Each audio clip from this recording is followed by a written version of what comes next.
Renato, si me permite, como se ha contextualizado tanto y al final la pregunta es bien acotada, quisiera poder también hacer un par de comentarios con lo que Alice acaba también de precisar y con también lo que el León mencionó. Y para esto tendría que ser de una forma sistémica. Primero, a nivel macro, usted hablaba de la misión de exploración que en Honduras De Europa, sí. que está haciendo la Unión Europea.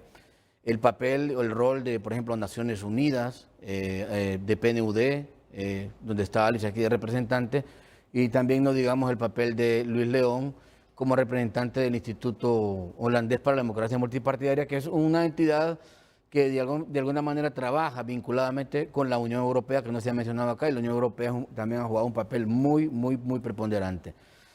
El desafío, Renato, quizá más grande que están teniendo las democracias latinoamericanas y que al final termina en un reto es precisamente cómo los sistemas electorales contribuyen a que las democracias continúen, a que las democracias liberales, en el sentido de acción, de ir a elecciones, sigan continuando. Pero además de eso, hay también un papel fundamental que tiene que ver con los organismos internacionales o organismos regionales que tienen un rol en el proceso de veeduría y de observancia en las elecciones.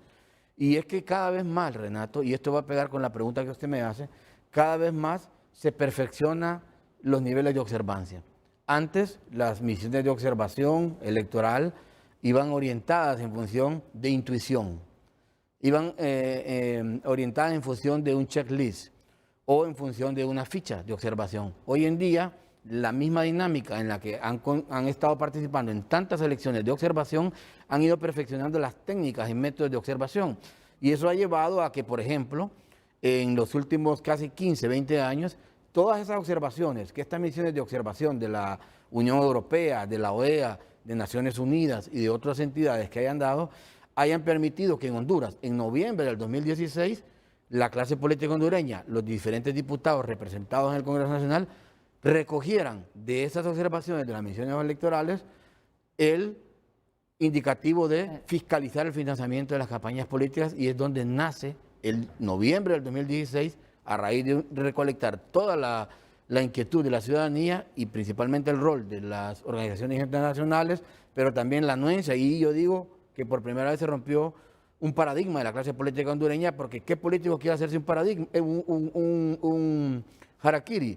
Y permitieron estos políticos del 2016 crear la ley de política limpia. Eso desde el punto de vista macro. Lo otro, Renato, ya hablándolo a nivel mesoinstitucional, el sistema electoral no podría funcionar si las entidades del sistema electoral no están fortalecidas.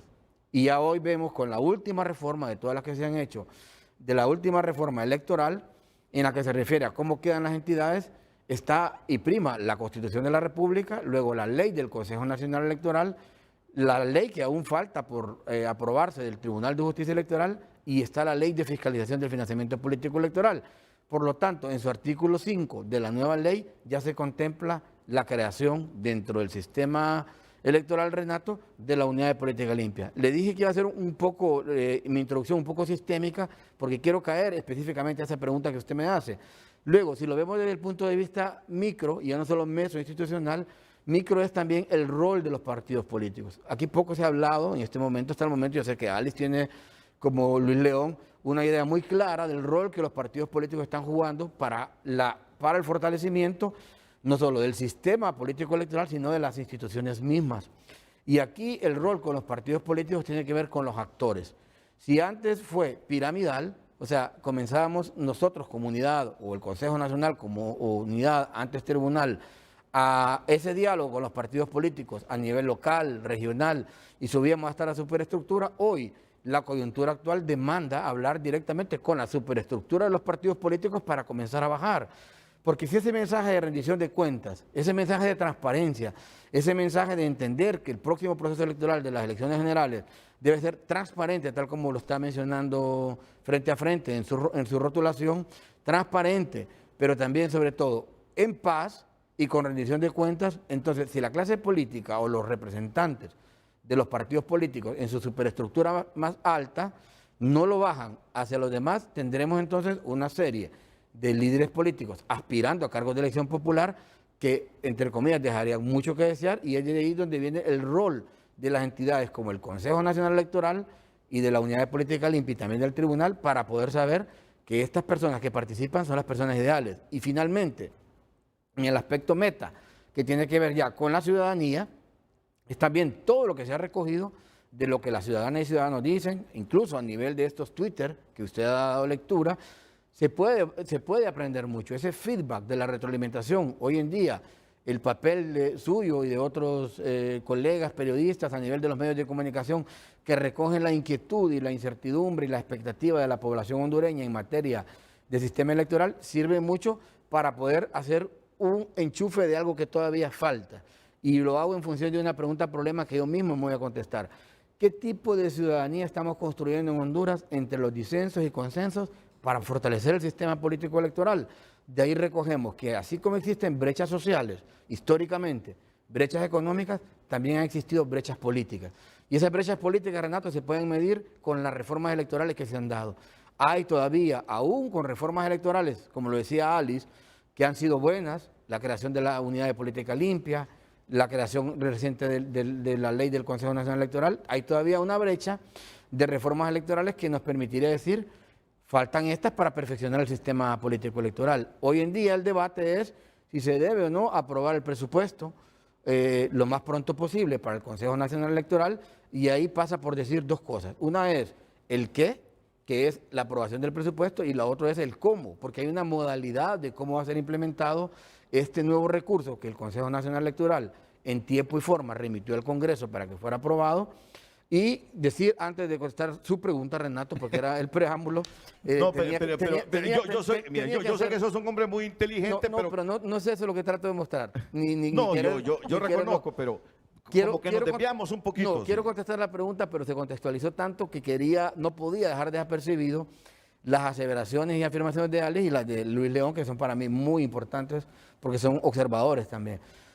Cayendo a la pregunta específica, en primer lugar decir que el Consejo Nacional Electoral, desde que asumió Rixi y que ahora está Ana Paola y que Kelvin vendrá, ellos han dicho presente a la independencia de la Unidad de Política Limpia. O sea, nosotros tenemos un apoyo contundente, por lo menos de los 3 concejales del Consejo Nacional Electoral, de que la Unidad de Política Limpia esté independiente. Cuando hablo de independencia, no me refiero a la independencia técnica que ya cuenta con la ley, me refiero a tener un rango constitucional de ser una entidad independiente que permita, por lo menos, Renato, tener nuestro propio presupuesto para hacer la fiscalización más eficiente y la auditoría como corresponde.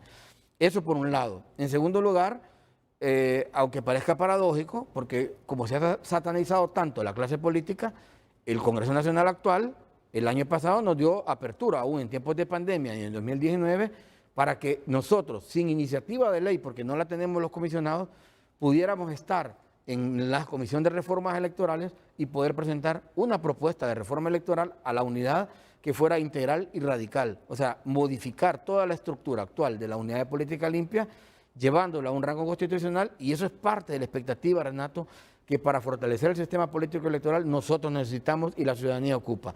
Que en el próximo enero, cuando ya haya alternabilidad del poder, cuando ya haya un nuevo Congreso integrado, porque no se podrá hacer de otra forma, el Congreso Nacional apruebe esta reforma de darle el rango constitucional a la Unidad de Política Limpia, y que luego en el 2023, porque se ocupa la ratificación el siguiente año, ya en 2023, quede una Unidad de Política Limpia como se debe.